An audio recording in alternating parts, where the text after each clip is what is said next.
Là, c'est uniquement des huiles essentielles et des huiles végétales. Donc c'est 100% bio, 100% naturel. D'accord. Uniquement à base Attention, des huiles végétales. À Cabas, Céline Zamora est esthéticienne à domicile. Une activité en milieu rural qui lui permet de concilier sa vie professionnelle et sa vie de mère de famille. Là, il n'y a pas de parfum synthétique, c'est vraiment l'odeur des huiles essentielles et des huiles végétales. J'ai d'abord fait des études d'électronique, après des études en chimie. Mais je ne regrette pas en fait d'avoir fait toutes ces études parce que le fait d'avoir eu un parcours en électronique et en chimie me permet de pouvoir analyser tout ce qu'il y a sur le marché en esthétique. La chaleur va dilater les pores et les particules d'eau vont hydrater la peau. Tu peux faire one cure, c'est-à-dire une fois par semaine pendant 6 semaines. Qui correspond à peu près au renouvellement cellulaire de la peau. Ce que j'aime, c'est le contact avec les gens. Et moi, faire des recherches, rester derrière un bureau, derrière des éprouvettes, ou non, c'était pas pour moi. C'est ce que je te disais, c'est le sérum qu'on va utiliser. J'ai trouvé une école qui était une formation pour adultes, qui vraiment avait cette approche donc, de la globalité en esthétique. Donc on a vu les soins visage, on a vu les soins corps, on a vu les massages bien-être, on a vu tout ce qui était digitoponcture, les massages énergétiques. On nous a présenté tout un panel. Voilà en esthétique ce qui se fait. Maintenant à vous en tant qu'artisan à faire ce que vous en voulez, ce que vous voulez. Et en fait l'esthétique, c'est justement aider les personnes à révéler leur beauté.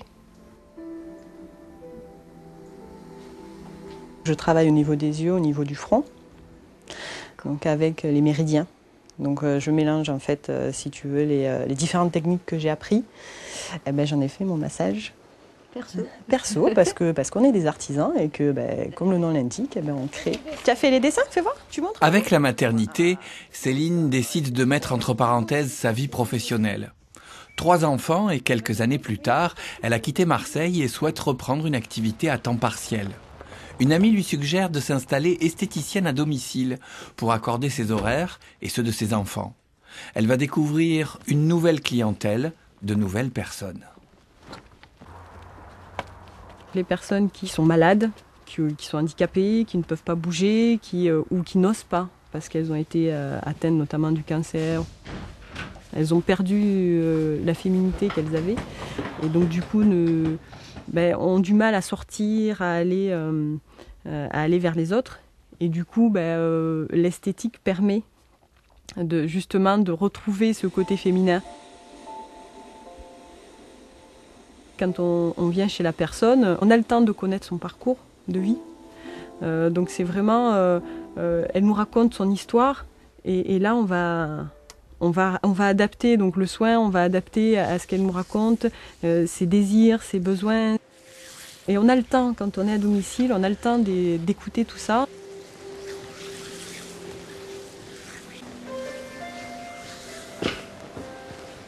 La seule publicité que je fais, c'est donc un site internet. Et là, c'est un ami qui m'a coaché pour faire mon site.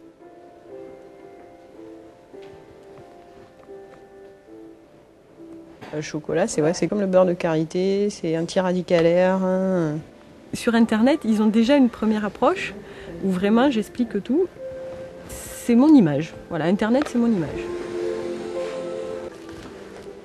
Moi, je pense que, oui, dans 10 ans, faire un petit peu plus, peut-être travailler un petit peu plus, certainement, parce que je vois qu'au fil des mois, j'ai de plus en plus de clientèle.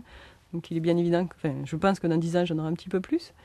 Mais changer pour partir en institut, certainement pas.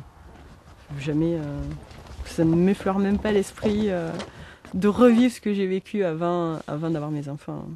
C'est un confort personnel et même pour les clientes, je vois, je vous dis, c'est 2 métiers complètement différents. Tu fais le massage des mains aussi.